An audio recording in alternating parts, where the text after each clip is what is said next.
Habari yenu? Asanti. Haya, sasa asanti members of the press. I know we have kept you waiting just a little bit, but there's so much work to do. What do Kenyans say? Masani mengi, masani chache? Mambo ni mengi. No, I'm joking. Haya. So I have a very small, quick statement, just in keeping up with the way we said as we got elected that we'll have a very open government and one that really communicates and lets you know what's going on at any given time. Haya. So to the people of Nakuru and members of the press, so I wish to thank everyone for the immense support that you have continued to accord me since I assumed office 3 weeks ago. I have in the past weeks taken time to acquaint myself with the internal structures of the county to avoid the pitfalls of years gone by. I have also used the opportunity to consult widely with various stakeholders at both county and national levels. We all know the task of setting up a functional government calls for skill, care, and patience. A well-structured government is a sure ticket to our socio-economic growth and prosperity. This growth is largely hinged on my manifesto and a functional, responsive, and accountable government whose leaders must be servants of the people of Nakuru County.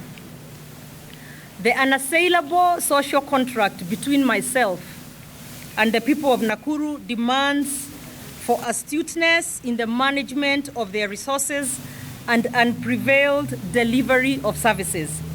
Ladies and gentlemen, with the convening of the County Assembly now scheduled for the 21st of September 2022, which will be on Wednesday, I expect, like any Nakuru resident, the rebirth of a critical arm of your government whose clarion call must be of service delivery to the people of Nakuru.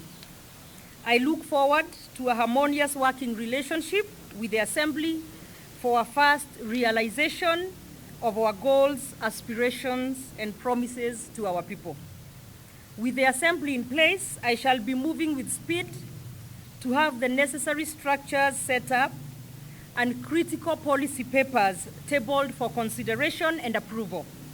I have no doubt the honorable members are up to the task. As I settle to serve you, I am pleased to share with you some of my considered thoughts on selected county matters. These thoughts have now been transformed into the following policy and administrative interventions. 1, streamlining of public transport. It's a sector that plays a vital role in the creation of wealth. Hundreds of our youths are dependent on the sector for their daily livelihoods. Since the sector has been identified as a key source of wealth and prosperity, I have appointed a task force to consider, among other things, the operational challenges faced by the sector and recommend suitable remedies for immediate action. The task force, chaired by the County Secretary, shall have membership from the public, transport and security sectors, among others. As we await appropriate recommendations, I have authorized and directed 100% waiver of all unpaid parking charges for the period running up to August 2022, which, ladies and gentlemen, amounts to 142 million shillings. This intervention, I have no doubt, will afford the sector an opportunity to recover and engage further with my government. But going forward past September 1, then I hope everybody will be making their payments on time. Revenue mobilization. In order to upscale the level of my government services to all the residents, I have put in motion measures geared towards the identification of new revenue streams and the revamping of the known sources. This exercise must be undertaken by dedicated and motivated teams. However, in carrying out their responsibilities, the teams must be orderly, respectful, and above suspicion. Our stakeholders must be appreciated for their unwavering support and the continued commitment to honor their tax obligations to the county government. To achieve our revenue target goals, I have approved a total overhaul of the Revenue Department. This is to include, but not limited to, 1, redeployment and reshuffling of all revenue clerks and officers, and appointment of new revenue heads. Other interventions aimed at revitalizing small-scale businesses to be announced in due course. Public service. My government is keen on ensuring the entire public service is staffed with skilled and motivated members of staff. With a functional public service, I entertain no doubts that the people of Nakuru stand to reap huge dividends in terms of quality, timely, and efficient delivery of services. In order to achieve these goals, I shall be announcing key changes to the existing administrative structures. The human resources function must be restructured to be responsive to the needs of our workforce. I am keen to re-evaluate the existing policies on hiring, retention, and promotion of staff members. A sanction and reward system must urgently be implemented to reward hardworking staff members and sanction those members who continue to draw public resources without commensurate work input. Our payroll must be cleansed of all ghost workers, unnecessary burden of seconded staff from the national government, illegally hired staff, and promoted members of staff. I believe our strong county workforce of over 6,000 workers has all the requisite skills required by the county. In the event critical skills shall be found lacking, appropriate measures, including hiring of new staff members and or training of those in the services, shall be put in place. I have directed the County Public Service Board to implement all the pending promotions for the healthcare workers. A task force will be formed to address the issues of promotions and terms of employment in the health sector. The task force will engage all the stakeholders and recommend policies and guidelines to ensure fair employment terms and timely promotions.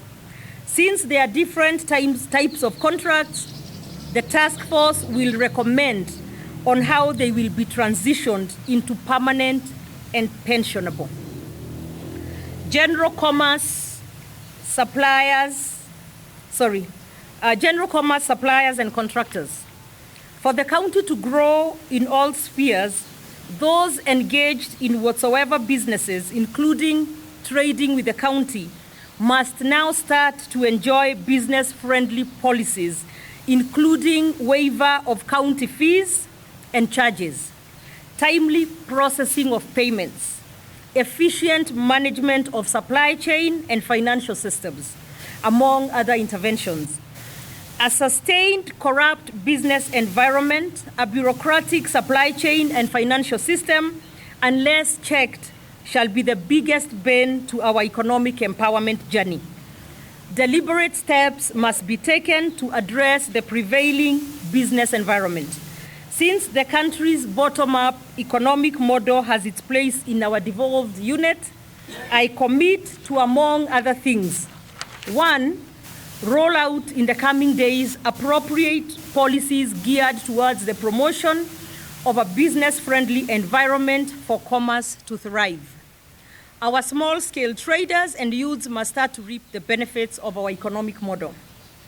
2, pay legitimate suppliers and contractors who have been unfairly treated and discriminated against by the county financial and supply chain system.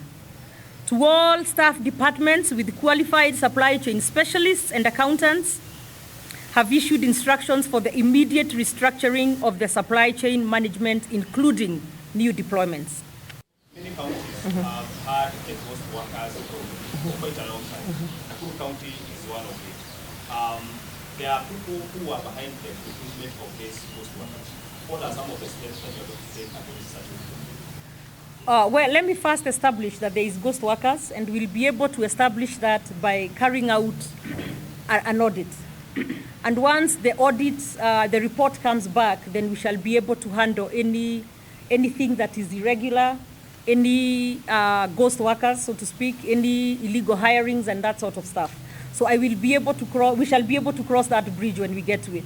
But I want everybody to know that we cannot and we must not continue having a bloated workforce, maybe some by having ghost workers in our books, because that takes away money from what should be there for service delivery to the people of Nakuru. Yes.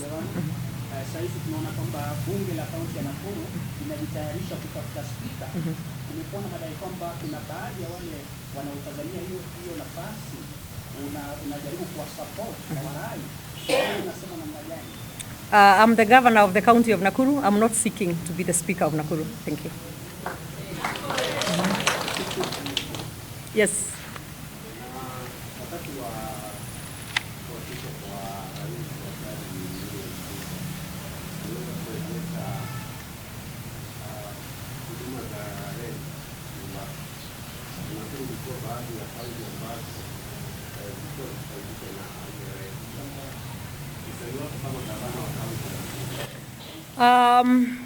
Obviously, we would have wanted for things to stay as they were.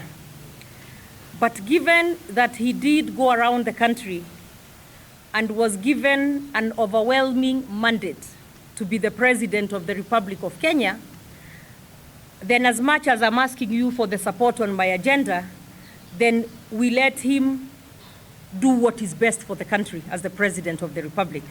However, I do believe that some functions at the ICD have been left at the county level, meaning for those who still want to transport their goods through that mechanism, what was taken away was the compulsory having the goods come here to Naivasha. But now you can still use the same system and transport your goods to Nyanza, to out of the country, to Western Kenya, and all that sort of stuff. So I believe it's a 50-50. Like I said, we would have wanted to see it stay here like it was.